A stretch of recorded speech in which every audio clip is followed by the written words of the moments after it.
Welcome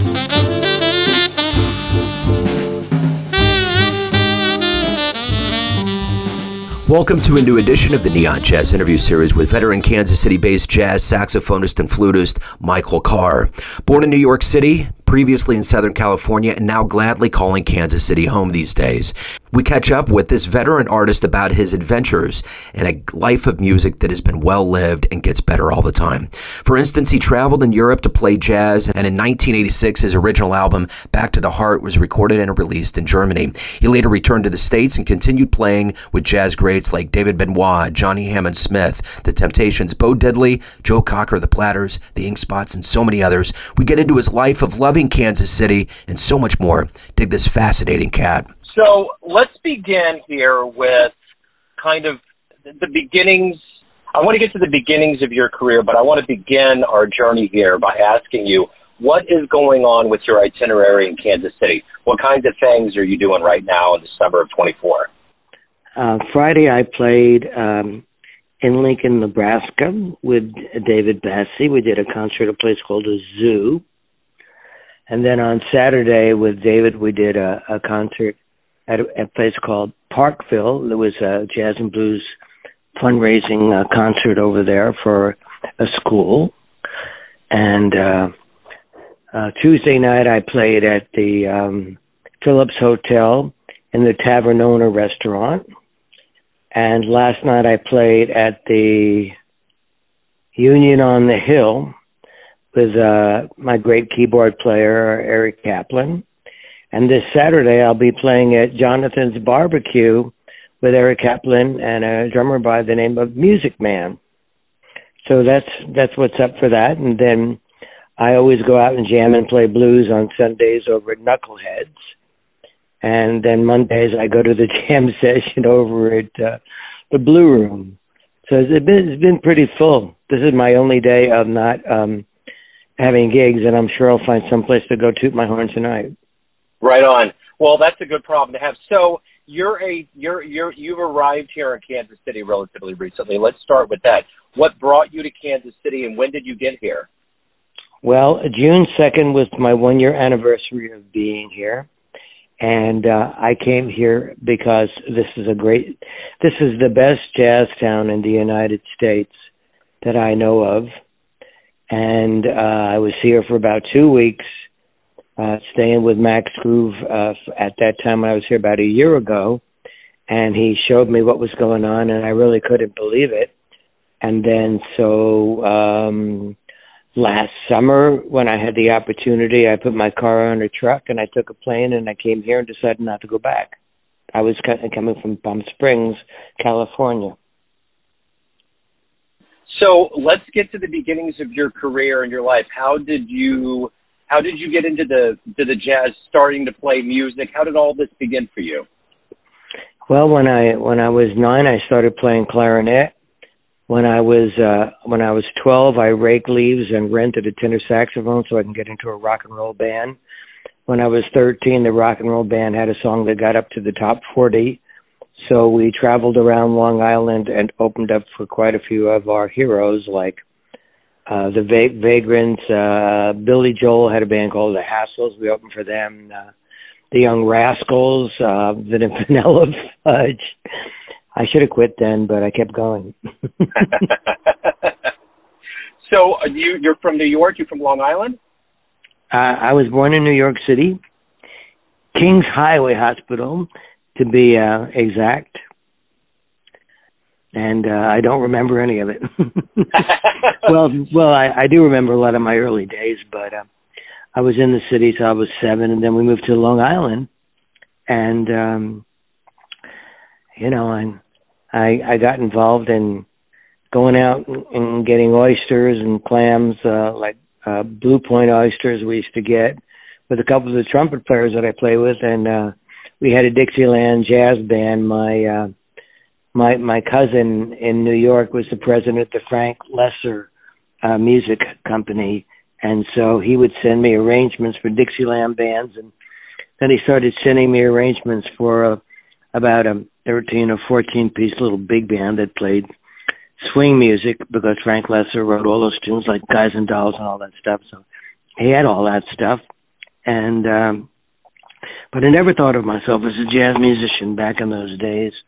I didn't start to think of myself or be interested really, even though I would listen to like Stan Getz and I would listen to big band stuff all the time when I was a kid.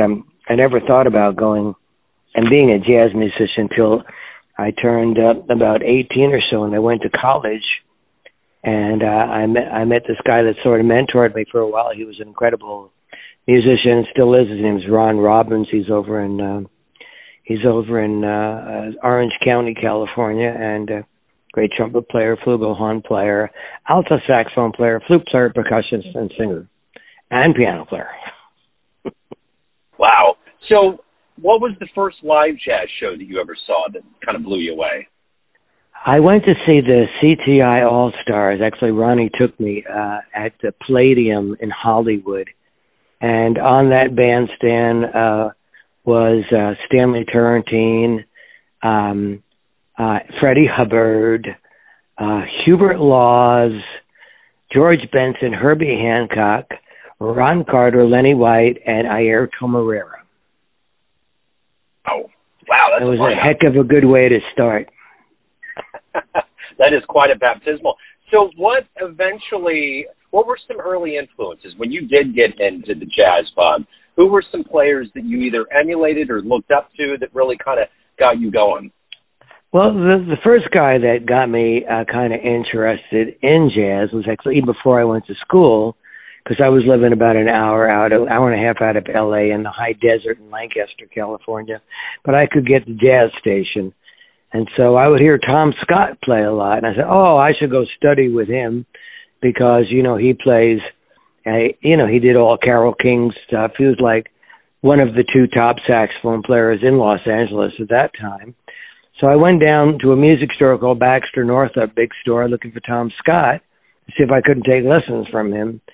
And the guy who owned the store said, oh, I got a guy. I don't know how to put you in touch with Tom Scott, which was probably a bold-faced not truth because all he had to do was open up the Union book. But he put me in touch with a guy by the name of Don Raffel. And Don Raffel was Lester Young's protege. And so ended up, at that particular point, playing a lot of funk and funk jazz, which is what Tom did when he started.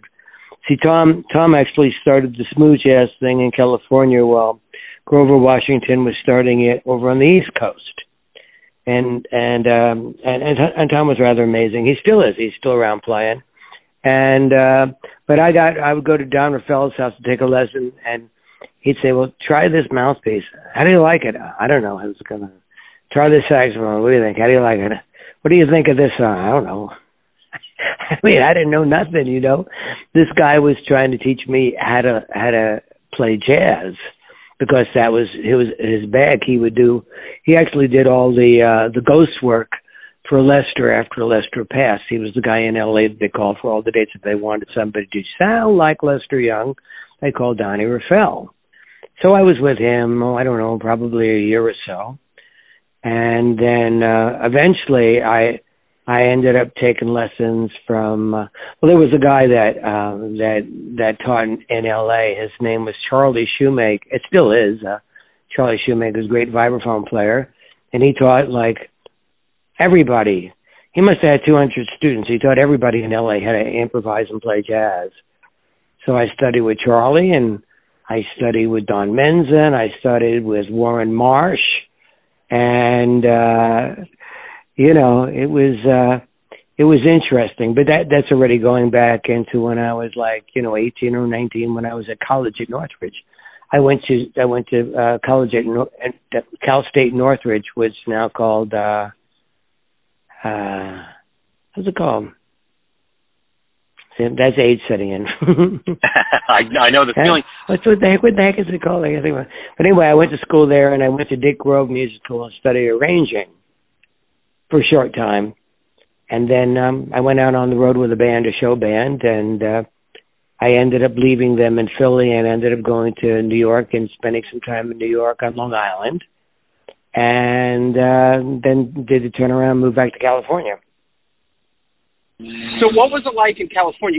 People always have these, you said at the top, Kansas City has the best scene in the country. And everybody, you know, the place they want to go to is New York and California, but it seems like Kansas City is now a destination. And it never used to be like that. There were some times where it wasn't like that. So what do you think has changed in the way that people are viewing making a living in jazz these days? It's not about the way it's changed. It was how it was born. I mean, you know, you've heard the expression, Joe, a lot of times. Well, jazz was born in New Orleans, but it grew up in Kansas City. But the truth of the matter is what was trad jazz, called Dixieland jazz, whatever. Yeah, that was a New Orleans thing. But you know, while all that stuff was going on, there was a fellow by the name of Jay McShann who was playing for the Cowboys when, you know, they come in bringing their cows in to sell, put them in the market and put them on the trains. And he was playing jazz and he was playing blues, and those Cowboys were coming in to all these places here that was going on. And then there was this young fellow by the name of Charlie Parker who ran into a guy by the name of Dizzy Gillespie. And they came up with what we call bebop now. And bebop was basically the essence of the harmonic structure that all jazz is based on even now. So basically, jazz wasn't invented in New York or in New Orleans. It was really invented right here at the Black Musicians Union, or what's now called the Foundation. That's where it started. It was right here. And then as it kind of started to be happening, and all these guys were playing, and from what I gather, there were nightclubs and brothels like all over this town, where there were like 3 bands like playing 4-hour shifts, like one after another. I mean, there was like 100 clubs, from what I understand, from what I've been told, and jazz lived here. You know, it just like, you know, all night long it lived here, and Then the interesting thing that happened was Pendergrass came in. Did I get that right? Is that the right name? Pendergrass? Yeah, Tom Pendergast, yeah. Pendergrass or Pendergrass? Am I wrong? Pendergast, yeah, it's Gast. Yeah, so this guy, you know, he during Prohibition, apparently, there wasn't any Prohibition here. Apparently, he had control over the alcohol. He had control over the mob. I mean, I wasn't there. This is what I've heard, but I've heard of so many people that I'm starting to feel that it's the truth. He controlled the mob. He controlled the cops. He controlled everything, and he controlled the booze. So when everybody else in this country was starving to death, everybody was coming here. Nobody was starving to death. Everybody was eating. Everybody was drinking. Everybody was dancing. Everybody was having a good time, and jazz was being played all over the city. So one of the problems that we had across the country is at that time, jazz pretty much slowed down and stopped everywhere in the country except for Kansas City. It never stopped here, thanks to Pendergast. And that's why we have jazz now. Yeah, and the interesting thing, an interesting fact that I found out during the pandemic was because we were open during Prohibition, Kansas City was the longest running town to have live music, and more specifically jazz, in the entire world, because we were open during it. So when the pandemic shut everything down, we were the longest running city that had jazz going, which is pretty stellar. Yeah, you know, and I mean, you know, I learned how to play in LA.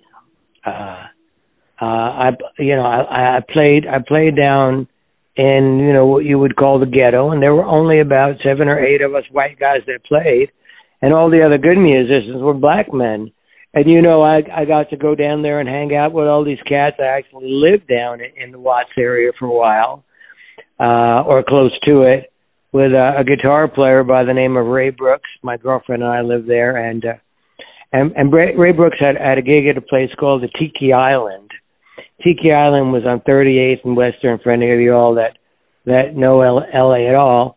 And you walk in, there are pictures of Freddie Hubbard, Ella Fitzgerald, Nina Simone, Joe Henderson. I mean, everybody played at the place.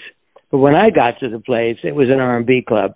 We had a band called, you're going to love this, Ray Brooks and the Super Seed. Nice. And so on Saturday night, and it was like a 5-night-a-week gig, you know, And so I was playing R&B, and on Saturday night, this fellow would come in and sit in on the last set, and he would always give me tips. He would kind of mentor me, and we called him Scotty. That was his name that he went by. And so we would, after the gig, we would leave there, and we would go to the 2:30 or 3 o'clock in the morning set that started a place called the Ambets Hall. That was down on 1700 Firestone Boulevard. So my girlfriend and I would come over there, and we knock on the door and open a little peephole. I mean, it was like the movies, man, you know. Hey, the kids are here. Okay. So they let us in. There'd be Scotty on the floor with a big old SM58 microphone, and I was supposed to stand on one side of him. And then on the stage, the band was made up of Billy Larkins, who was a very famous, he had a band called Billy Larkins and the Larks, if I'm correct. And he was out of Seattle with that band, but originally from San Bernardino, California. And he was a great organ player. I played with him a lot. And Ray Crawford, the guitar player, Hank Crawford's brother, was a guitar player. And the drummer who actually ran it, his name was Jimmy Smith. So here I am playing with these guys who are, you know, like 25 years older than me or more. And, you know, it's like, okay, kid, what do you want to play? Let's see. I knew 3 songs. It was going to be I'll Remember April, or it was going to be On Green Dolphin Street, or I was going to try to play the John Coltrane tune impression, going to get lost in the tune every damn time because I couldn't figure out what the form was. I couldn't, you know, but that's where it all started. And we go from there we went to a club down on Vermont, and I saw Ronnie Laws for the first time playing there, and he knocked my socks off. He was just playing so great. And then we'd go to an afternoon jam session, and then we'd end up at a jam session that finished on Sunday night. So we'd go out from, you know, 2 o'clock in the morning till midnight on Sunday night, one jam session to another, you know, with the help of a little bit of substance to keep us awake. Because there was no way you're going to do that, you know, after playing a 4-hour gig. But, man, you know, I learned so much stuff there, you know, and it's held me to some aspect. I guess my playing sounds a lot like it sounds because of the influence of, you know, playing with those guys. And then when I was in New York, getting ready to go to New York when I was going to go to Europe for the first time and the only time, 1985. I was at a saxophone shop in Manhattan, and what was that guy's name? He was famous. Art. Oh, there goes that mind thing again. I'll think of it in a second. Somebody will know, remembers listening to your show. But so Art said to me, "Hey, Michael, who is your favorite saxophone player?" And I wasn't thinking jazz particularly, because at that time I had been playing a lot of R&B, and my favorite guys were King Curtis and Junior Walker. And so I mentioned those names to Art, and he said, "You know who their hero was? He was a guy that I bet you never heard of." I said, "Who's that?" His name was Clifford Scott. And then it hit me. Scotty. Yeah. My mentor was the guy that my heroes looked up to. Wow. So is it Art Pepper? Is that who you're talking about? No. No, I knew Art Pepper. I saw him many times, and I never played with him. I talked to him a lot of time at Dante's on Lancashire Boulevard. But no, he's talking about Clifford Scott, the guy that mentored me when I played, that took me around from one session to another. No. You said there was a guy named Art. Everybody will remember, and I was wondering if it was Art. Oh, no. Okay. It was a famous saxophone shop, and I can't remember the name of it. Okay. I think it was like on 47th or something. I don't know. You know, in Manhattan. Yeah, no, that's cool. It'll probably come to me while we're having this conversation. Yeah, or right afterwards. So let me ask you this. What has it been consistently through the decades? You've been at this for a long time. What is it that you like the most about being a professional musician? You know, I played with a whole lot of wonderful people in my life, and that's been a great inspiration. Before I got into the jazz thing, I played with the Drifters, the Coasters, the Platters, the Inkspots. I contracted for the Temptations for a couple of gigs, which was totally spiritual. I even played a little bit with Joe Cocker and a lot of other people, Al Wilson. But, you know, none of that stuff really hung on too long. I mean, most of the time it was like a lot of practicing, a lot of work, never getting paid enough money for, you know, all the time I put in, you know, buying instruments to try to be able to get out there and play good and stuff. But what actually happened to me is when, believe it or not, when COVID hit, I was like, what am I going to do now? You know, nobody's working, nobody's playing. And I called Azar Lawrence up. I don't know if you ever heard of him, but he's... Oh, yeah, he's lovely. Yeah, he's a wonderful human. And when I saw Azar for the first time, he was playing with Elvin's band. It was just after Coltrane had passed, and Coltrane is my hero. Flat out. He's the number one saxophone player for me, and then the number two guy is Michael Brecker. And when I was younger, everybody said, "Who do you like?" Well, let's see. I like Getz. I like Santaron. I like Joe. I liked everybody. There was nobody that I didn't like. But when it came down to it, for the bottom line, in this part of my life, all I wanted to do is listen to Train and listen to Brecker, which is what I did for 3 years every day. I studied with them on the web like they were standing in the room with me. And, yeah, I actually got better, you know. But so I'm talking to Azar. I said, Azar, so what's happening, man? Because we got to be kind of friendly, you know. And he said, well, I just got off the phone with Ronnie Laws, and we made a pact that we're going to play our horns every day. Our horns are going to be our mouths every day. And I just got off the phone with Pharoah Sanders, and he wanted, I want to be in the pact. So Pharoah Sanders in the pact, and he said, so you want to be in the pact? I said, oh, hell yeah. You know, just to feel like I'm connected to those guys. And he did inspire me, you know, for 3 years, I practiced in front of that computer, you know, learning everything I could learn from Train, you know, and I mean, and at that time, it turned from a work of work to a work of spiritual art for me. So when I would go and play, I would often see white light, close my eyes, I'd see white light between my two eyes, and then I knew that it wasn't me playing, and I knew that I was in the right place, and the joy with that is unbelievable. Wow. It happened late in life. Yeah. You know, I remember talking to Brian Haas from Jacob Fred Jazz Odyssey, and he told me at one point, it was one of the most poignant Coltrane quotes I ever heard. He said, you know, I'm not a spiritual man, but I listen to John Coltrane every day. That's my religion. So. But, well, John's not my religion. That's for sure. Right. I didn't look at him that day. Yeah. But I'll tell you a funny thing about me. I've got a CD in the car called Best of Coltrane. I've been listening to it for 2.5 years. Wow. That's wonderful. And if I get tired of it, I'll put on my Michael Brecker CD, and then I'll go back to listening to Train. And the odd thing about it, Joe, is like, man, about 3 days ago, I was just telling somebody about this who I was playing with. Oh yeah, this young keyboard player. I was playing with him last night, Eric Kaplan. I said, you know, it's really amazing. But 3 days ago, I heard something in Train playing Giant Steps that I never heard before. All these years, all this time, I heard something. I learned something new that I never heard before. Actually, I heard two things.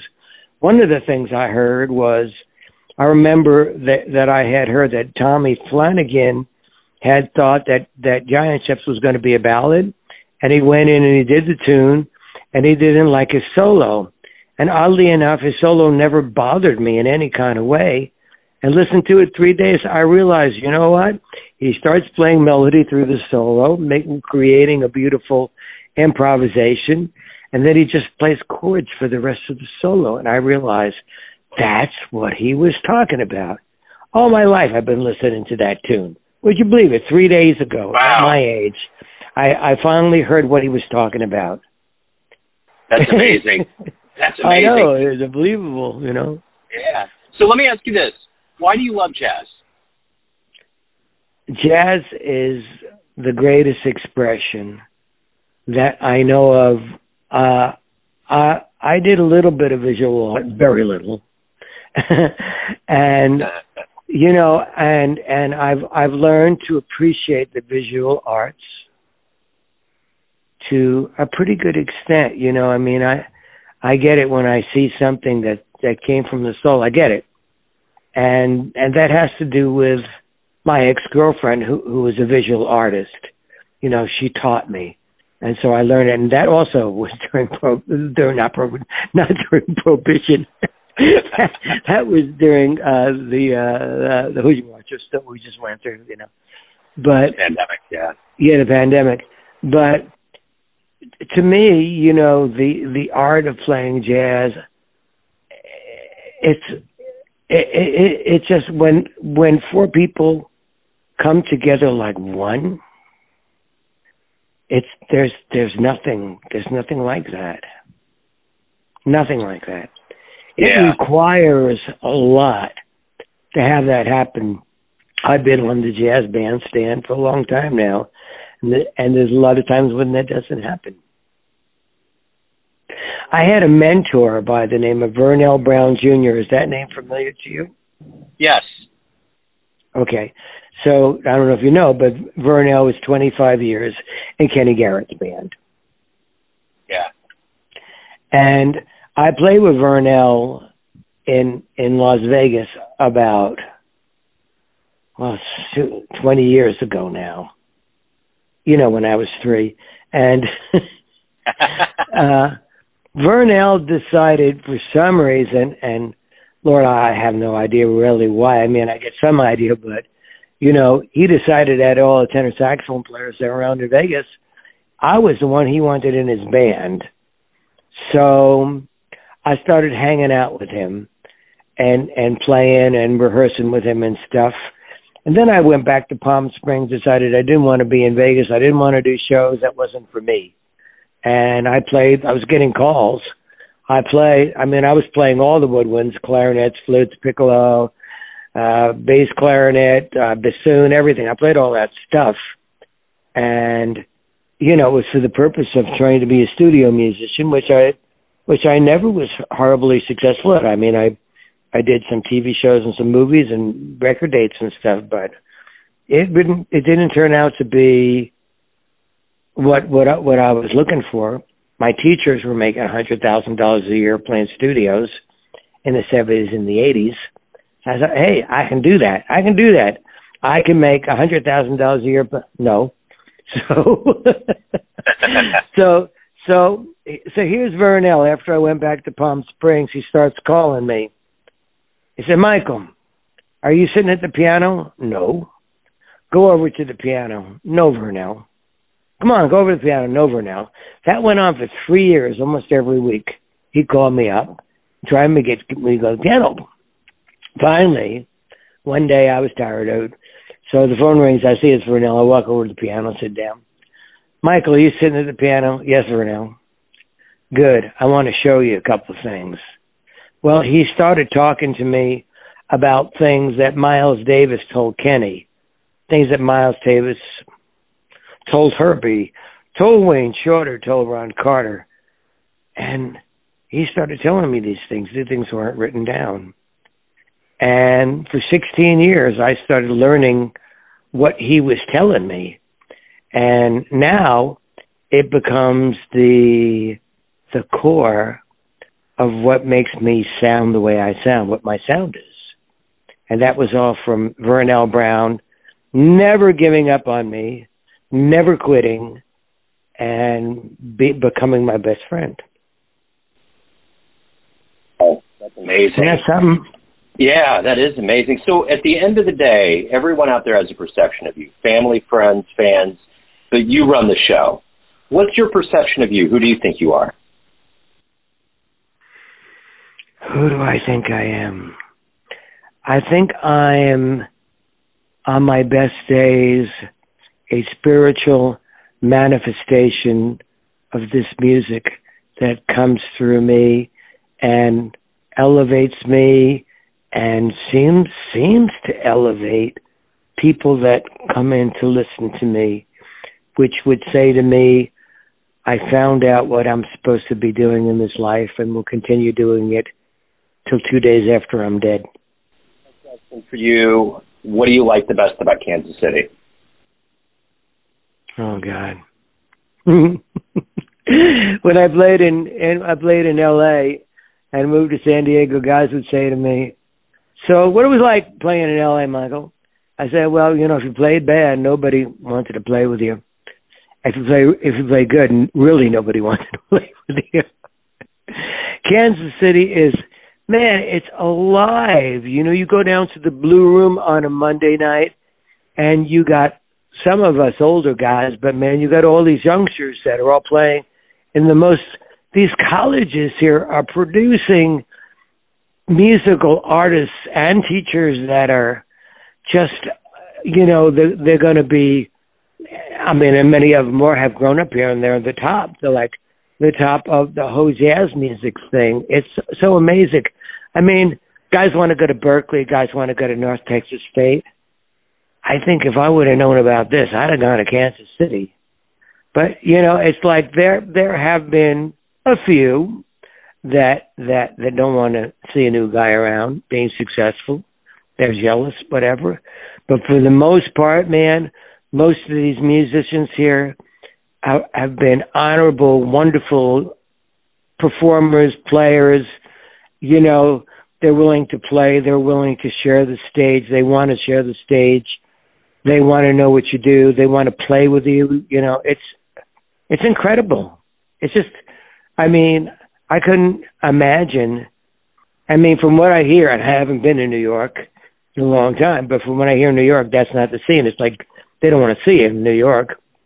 You know, you got to go there and kind of slam things against the wall to get a gig. But Kansas City, man, the musicians love each other. The people that come and love the musicians.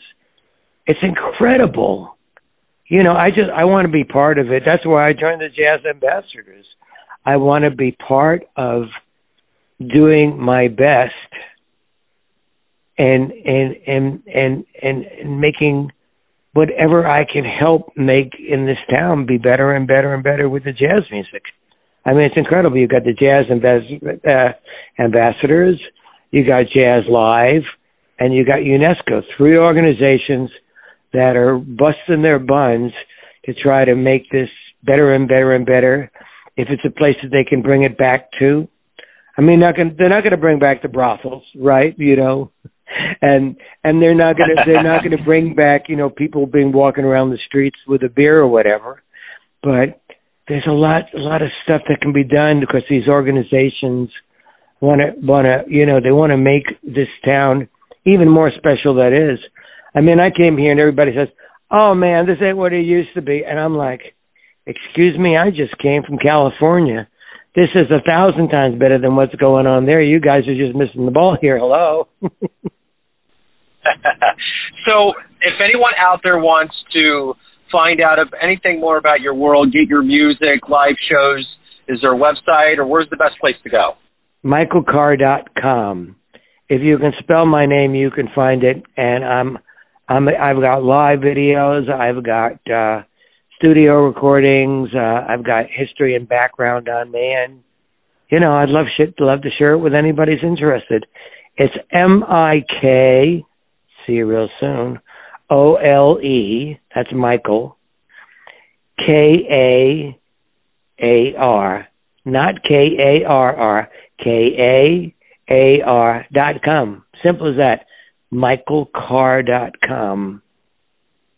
Well, I got to tell you, man, your spirit, your energy, all of it is wonderful, and we are lucky to have you here in Kansas City. So thank you so much for taking a minute out to catch up with Neon Jazz, and I look forward to seeing you out there doing live gigs. And we've been together at a jam meeting already. So you are already making this city much more. Now I'll be playing Saturday night at Jonathan's barbecue from 6 to 9 if you want to come over. Yep, I have that on the calendar. That's the plan. So. And I'll have the trio, and it's going to be Eric Kaplan playing organ, and he's just a gas, and he's a young cat, man. He can play. And I have Music Man playing drums, and Music Man is a multi-instrumentalist, and he's a heck of a good drummer. We're going to have a ball. Sounds great. We will take no survivors. I love it. That's the only way to do it. Thanks for listening and tuning in to another Neon Jazz interview, where we give you a bit of insight into the finest players and minds in California, New York City, Kansas City, and spots all over the world. Thanks to Mikole for his time, energy, and cool. If you want to hear more Neon Jazz interviews, you can find us on Spotify and Apple Podcasts. Subscribe to us at YouTube, and for everything Neon Jazz, go to the neonjazz.blogspot.com. Until next time, enjoy the jazz, my friends.